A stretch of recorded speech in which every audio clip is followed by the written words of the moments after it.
Welcome back, ladies. So thankful to have you here. I'm Connie Sokol, your host, and I am thrilled today to have a very special guest. So delighted to have our very own Hilary Weeks. Thanks for being on today. So appreciate you being here. It's fun to be here, and it's fun to be your neighbor. I know. I have to say, yeah, name dropping, what? Yes, that she lives just a little bit over the hill from me. And I have to tell you how delightful and glorious that is. Because, in fact, I have to share a quick personal experience. She is, of course, as you well know, a beautiful and well-known and Christian BillBoard charting musician. And I'll get into her official bio in just a second. But as an informal thing, I was taking our family pictures before my daughter was leaving on a mission. And she was in the throes of death. Like she had a bad reaction to getting her wisdom teeth out. And so she was on death's door. She was laying on the bed, and we had scheduled family pictures on Monday before she was supposed to leave on Wednesday. So she literally raised herself from the dead pretty much. And then we all got dressed and we went over and we had an hour to do these pictures, right? And what happened in my state in that hour from 3 to 4? A microburst. It was ridiculous. And we were going to do them outdoors. So I'm standing there with my children and the wind is whipping. And I'm like, what do? We have 2 days before she leaves and we've got to take these pictures like a mom would. I thought, Hilary, because she lived close to where we were doing, and there's a clubhouse. And I said, can we just get an opportunity to use the clubhouse? I'm in the dire straits. And without missing a beat, she helped us be able to do that. And we got pictures, actually the best ones outside of that clubhouse that I love. And people comment all the time, oh, that's the best picture ever. And I have to say, well, you have to know about the microburst in the background. But that is really an informal introduction to sweet Hilary Weeks, because that's who she is. Call and not without missing a beat. Yeah, we can get, okay, we got you covered. And that's exactly what she's like. So I'm so tickled to have you here. Well, thanks for making me out as a hero for doing such a small thing. And those pictures are up on the wall, and you know what that's like. Those pictures are forever. They stay forever. So I so appreciate it. I wanted to just start out with the official. Let's do the very, very official bio. She was born in Colorado, but raised in Alaska, which I did not know. So we'll have to get a few stories from there, see if she's seen any bears. And she began playing the piano at about the age of 8, with writing her first song at the age of 14. Now, I have a 14-year-old, and I can tell you, I see the creativity in there, but I don't know that she would be brave enough to write her first song. So we're going to ask her a little bit about that. But then her first published song, which is He Hears Me, which most people have probably heard, was recorded on the 1993 Especially for Youth album, which was so fantastic. And from there, she has released 12 solo albums. Been a busy gal, also raising 4 girls, and with her beautiful and wonderful husband, Tim, they have created this gorgeous family life that has also involved this growth and this experience that Hilary's brought to the family of being able to have this developing of talents and sharing of gifts. And I want to talk about that today, of not just how to balance with family and when you're doing what I call a mom but how you do that and keep that balance, that driver balance. Not that we every day, it's the Pollyanna balance. I mean, a redefined balance of, this is how we keep God first. This is how we keep family first. This is how we roll, and what it kind of looks like for us, and being able to help everybody in our family thrive in developing into their potential, into who they're supposed to be. So I love this. Let's jump in with some of these initial questions. So let's go back to that very beginning. Sound of Music, very good place to start. Where did this come from? Did you just sit down at the piano and think, I really like this? Or were your parents like the ye old, you're going to take 3 years of piano? What was it like? How did this all start? Well, I had 2 older brothers, and they had piano lessons, and the teacher came to our house. So I got to watch them take piano, and that's when I really became interested in it. I have a really specific memory when I was about 8 years old, walking into the kitchen when my mom was making dinner and asking her if I could take piano lessons too. I don't know what child does that. I'm like golden child. I'm sorry. She probably fell down in a coma. Wow. I know. And so she let me start taking lessons. I'm not sure she ever really had to ask me to practice. I just loved it. And then when I was 14 years old, a friend of mine sent me a poem about friends. Very cliche, I know. But I thought, that's a great poem. I want to see what it's like to put it to music. And that's when I wrote my first song. and I really loved it. And so I kept writing songs. And you mentioned your 14-year-old, and if she'd be brave enough to write music. Well, I wrote a few songs when I was a teenager, and my family still teases me for how bad they are. But isn't it funny when you're writing? Okay, I will make a confession. I have written some songs. But when you're in that world as the writer of the song, don't you feel like it's just your world? It's everything, and you get what's going on. You get that feeling behind it. Did you ever have an experience like I've looked at some of them 10 years later and I look back and go, oh, cringe. But did you ever feel that with your own music? Or do you feel like, no, I feel like I was able to get a message across in a way that's unique to me? Well, with any creative process, I'm sure as the listeners are thinking about their own sources of creativity and their own outlets, they probably feel similar to I have and you have. But I have songs that should never have been written. I have songs that are good, they're meaningful, and I have songs that I just think are treasures. Yes. They're so good because I just happened to be present with a piece of paper and a pen, and God literally sent it down. Oh, and I call those divine downloads. And I know Oh, I just what love you're that. talking about. When you know that you were a participant in what was happening. I love that. And I love your candor and honesty. I know Anne Lamott is the one that says about books. She's like, there is always that one book that should never be printed. This one will be yours, right? I love that you're candid about that, because people listening may be thinking that you just pop up like a daisy at 8 and then write your song at 14 and then do your 12 solo albums. Boom. And that's not the process. I love that you use the word process. So take us through that process as you started writing songs, getting the ye old family teasing, but you started moving forward, and I'm sure you started to get a little bit of traction. What were some of the pros and the cons and the happy moments and the obstacles to that? There's a really big pro, and there's a really big con for me.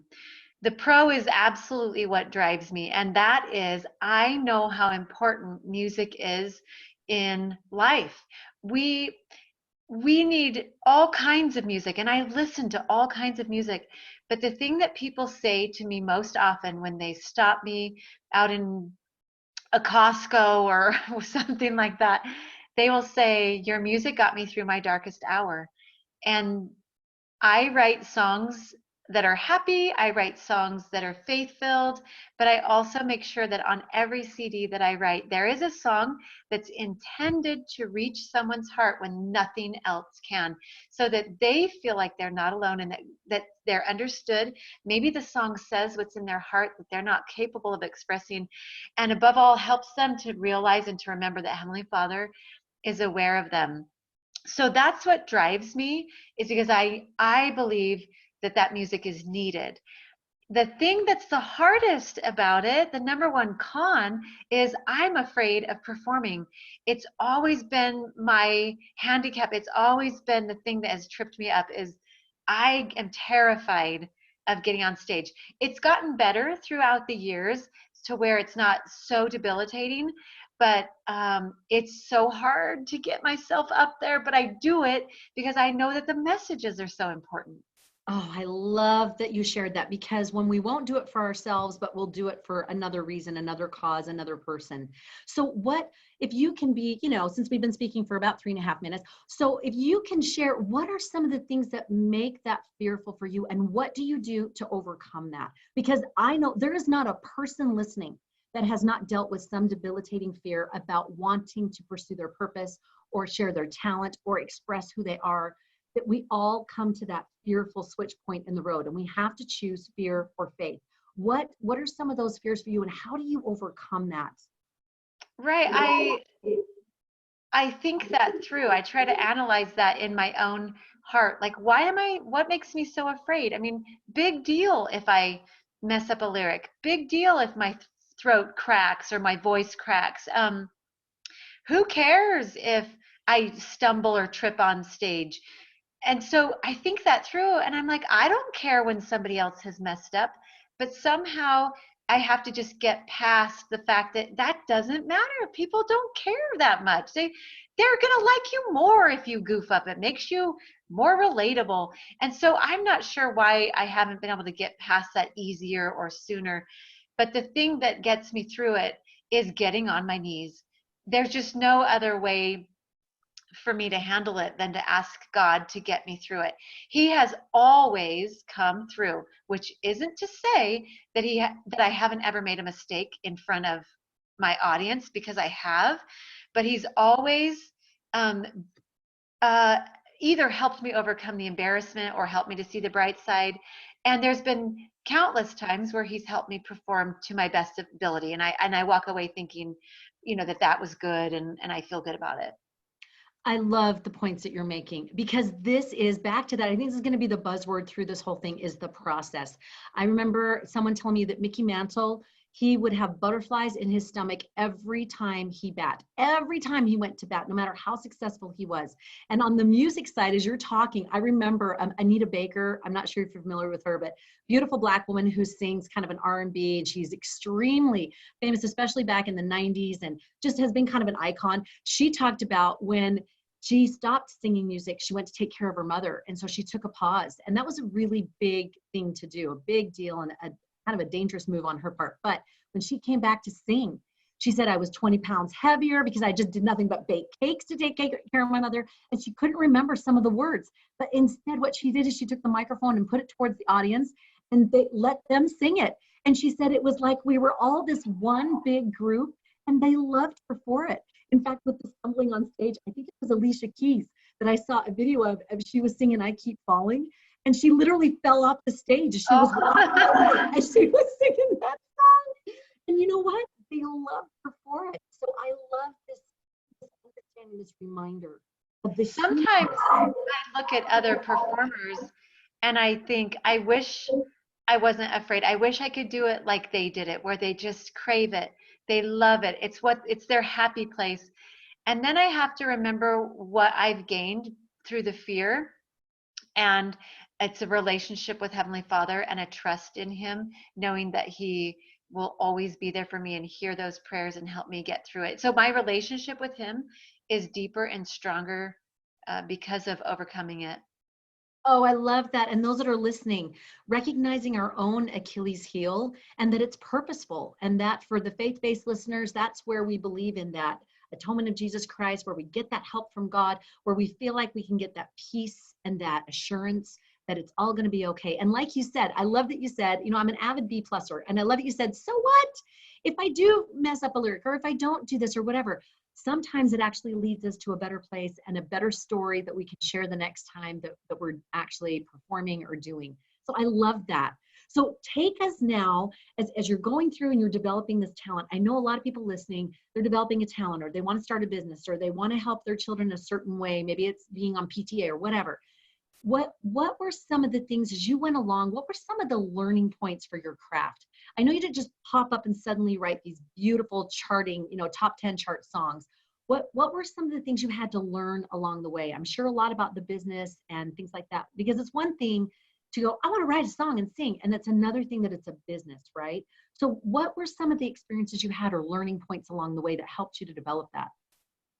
Well, there's the things that are obvious, like learning the craft, the theory behind music, taking university, college.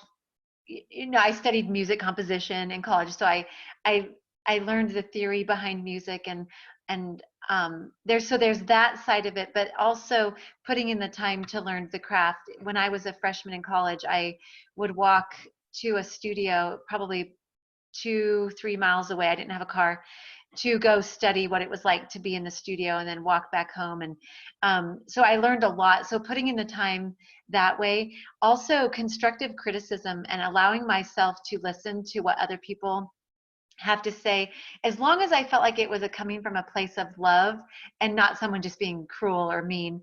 But it's not always easy to listen to constructive criticism. It can hurt at the same time that it helps. But if you look past the embarrassment of maybe having done it wrong and being willing to learn how to do it better, it has really helped me over the years.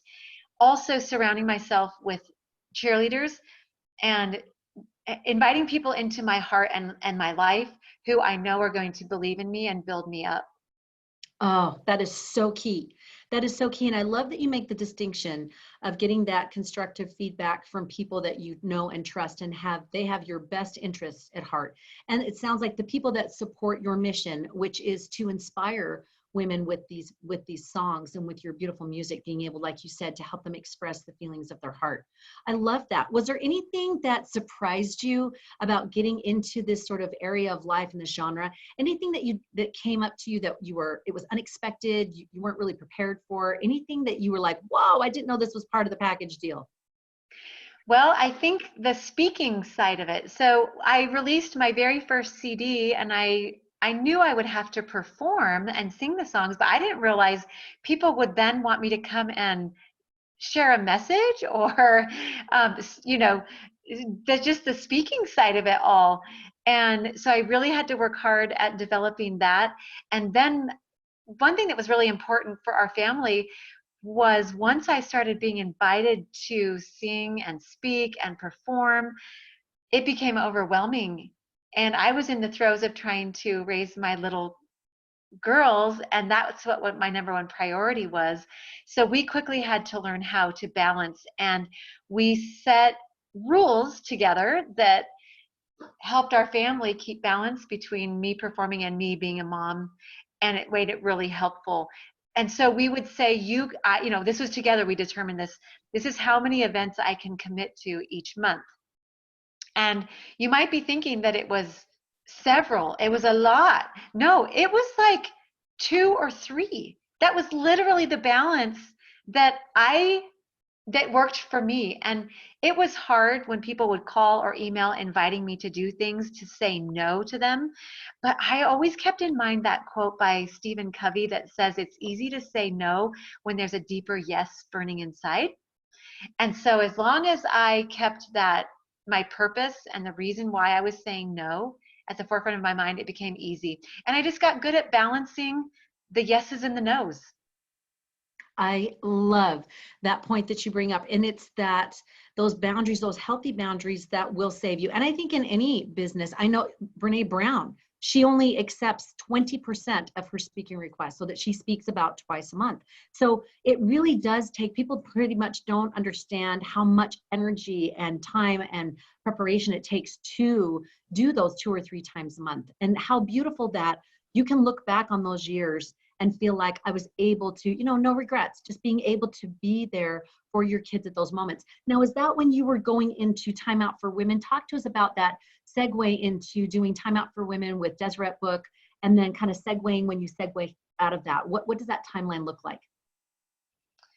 Do you mean like how many years I spent doing that when you say timeline? Yeah, what got you into that, and what was that flow of that? What came about for you to be able to do Time Out for Women, and then what made you decide, well, it's time to do something different? Well, I did Time Out for Women while my kids were younger, which seems like it would be hard, but it was actually easier to leave on the weekends when my kids just needed a diaper change and, they're Free time. Yeah, exactly. Now that my kids are a little bit older and they moved into the teenage years, I found that it was harder to leave, and that's when I wanted to be home. So I did Time Out for Women for 15 years, and I was gone over 2 years worth of weekends. So it was quite a sacrifice, but our whole family was in on it, and we all supported each other.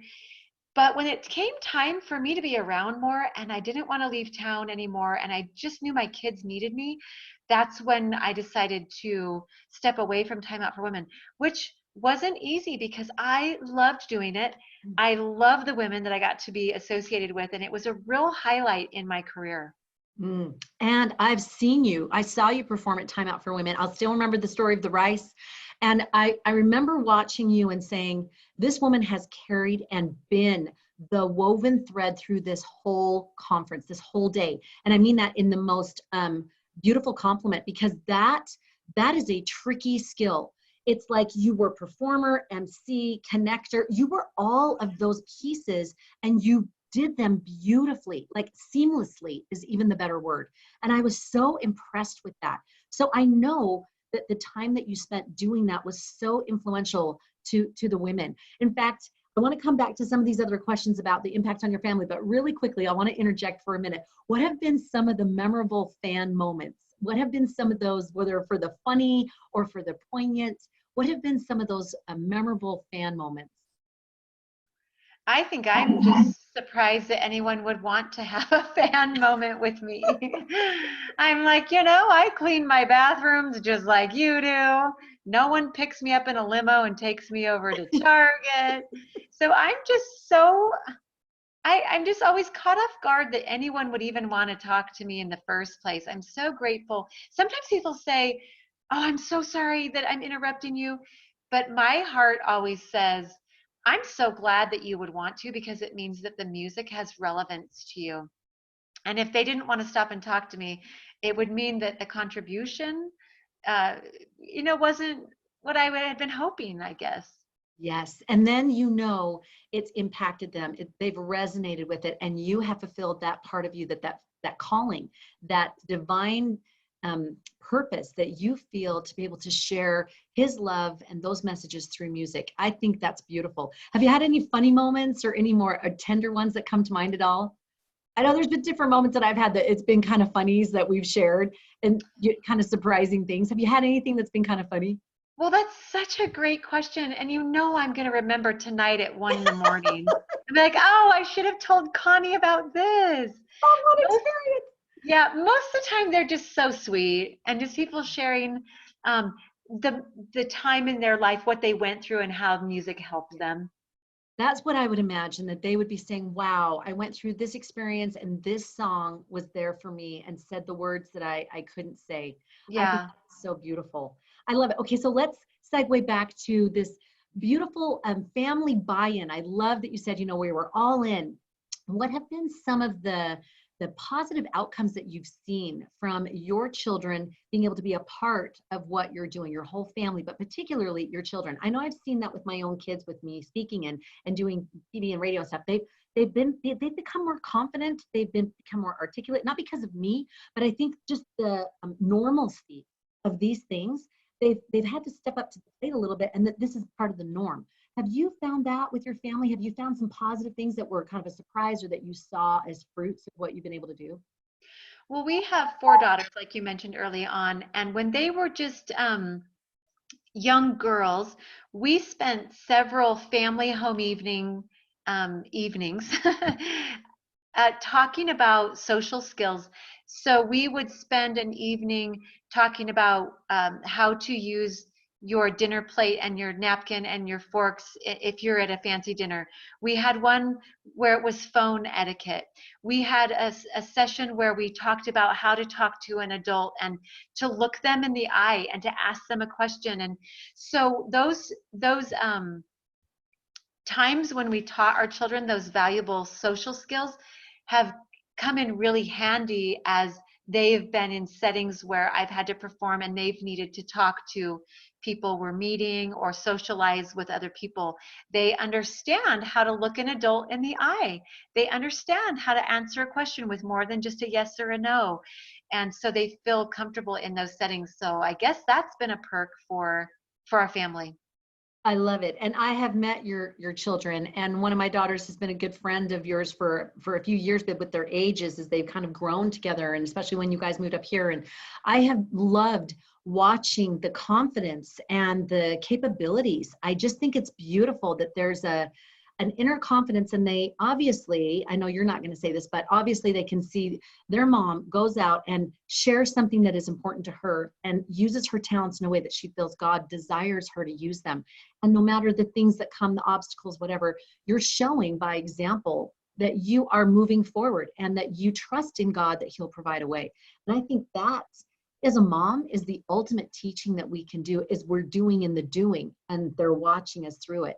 Have there been any experiences that come to mind for you that you feel like, this was a tender moment, or I'm so glad I was able to have this experience with my daughters, or as a family, or whatever it might be? Is there anything that comes to mind that way for you? Do you mean in relation to music? In relation to performing or what you're doing? Because I know, like with speaking, we would do these scripture strips for Education Week, and I'd sell these bags. So it was their mission money, So we would professionally print about a year's worth of scriptures, and it was on these little strips, and it was hysterical because we called it stuff and fluff. And we'd have a big blanket and we'd stuff and fluff and put them in the bags, and we'd be laughing and singing and bantering and bickering and, all kinds of stuff. But it was this family buy-in, everybody was like in the mix. And it's a tender memory to me now. I'm just wondering if there's been anything like that for you that you're like, you know what, that was a sweet memory that we had from that. Yes, absolutely. Lots of memories similar to what you're talking about, as the family has supported me in my little mini music career. But last, let's see, it was a couple of Christmases ago, right after we had the fire in Woodland Hills, and we'd all been evacuated from our homes.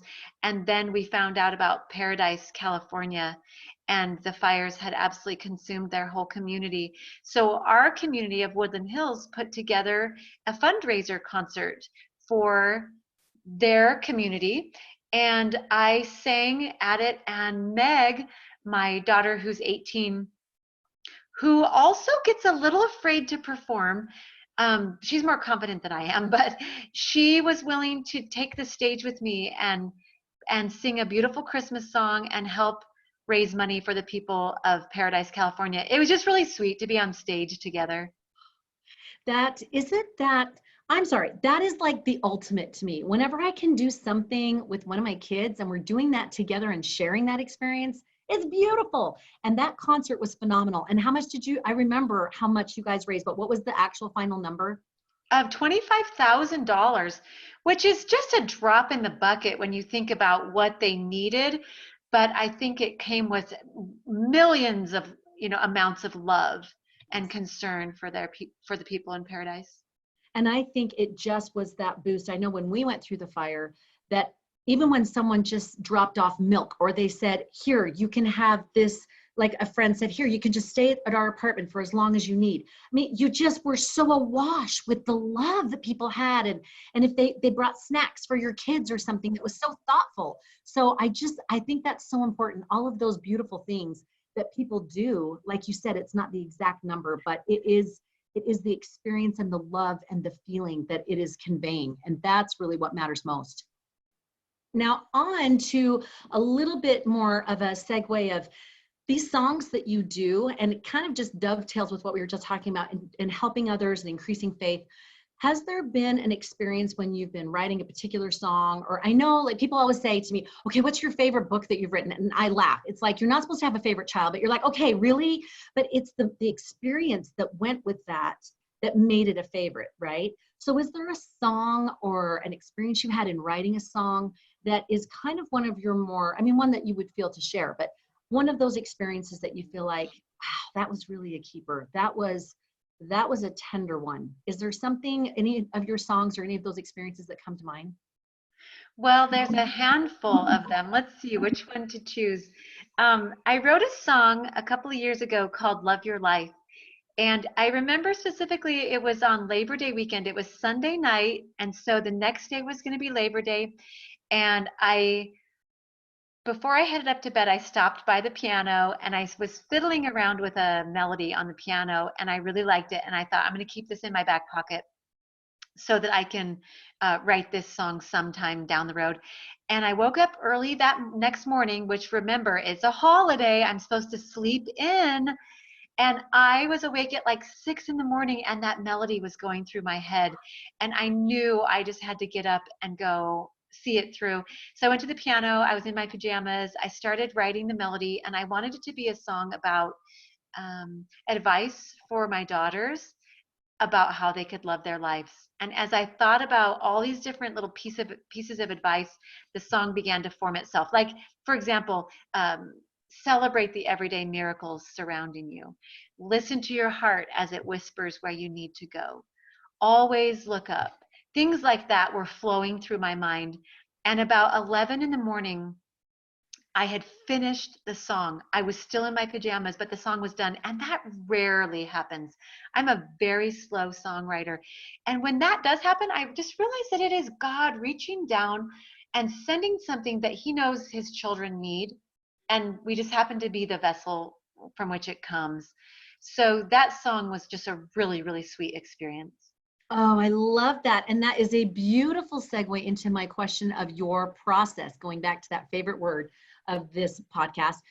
What are some of the things that you do to prepare to write a song or that you use in your songwriting? So I remember I met Liz Lemon Swindle, the artist, and I remember it being referred to an article that had talked about her, and she had said, I want to paint the Savior, but I don't know how. And she had talked to Sherry Dew, and she said, what do I do? I want to do this series on the Savior, but how do I prepare? And Sherry said, you read everything you can and study his life, and then it will come out in your painting. So how do you do any kind of a process or prepare to write songs, or how do you do your kind of post-it note of taking note of things and paying attention to things to later use? Is there any kind of a process that you've learned over the years? I always pay attention when people share their life stories or a moment from their life. And I feel like I have a good imagination, which is to say, I try to put myself in their place and feel what they would have felt in that situation. And then when I go to the piano to write, it always begins with a prayer. And it's not just sit down on the piano bench and say a quick prayer in my head. I always kneel down because I know that I am not skilled enough to do it on my own. So I listen a lot. I try to imagine what the feelings are surrounding a song, and I always pray. Love that. And that partnership with the divine of being able to say, I want to convey what these women need. So help me access that. I love that. Have you, as you've gone along and you've had this incredible career, and you're still having it, and all of these, shifts and ways of doing it that kind of come and ebb and flow and morph and all of that, where are you headed now? What is the way that you want to share with women? I know you do subscriptions, monthly subscriptions. You can tell us a little bit about that as well. And with just the tour that you've had, and with the coronavirus, the COVID-19 that's interrupted everybody's lives, that you still have something that people can have to reach out and access the songs, and especially new songs. So tell us about a couple of these ways that women can access the songs that you have. Well, last year with this subscription, which is called Live All In, I released a brand new song every single month. And with our concert tour that was supposed to be in the month of March, we had 6 cities that we were going to visit. We were releasing for the first time all of those brand new songs on CD, and it was going to debut at the concert. People could pick up the CD for the first time.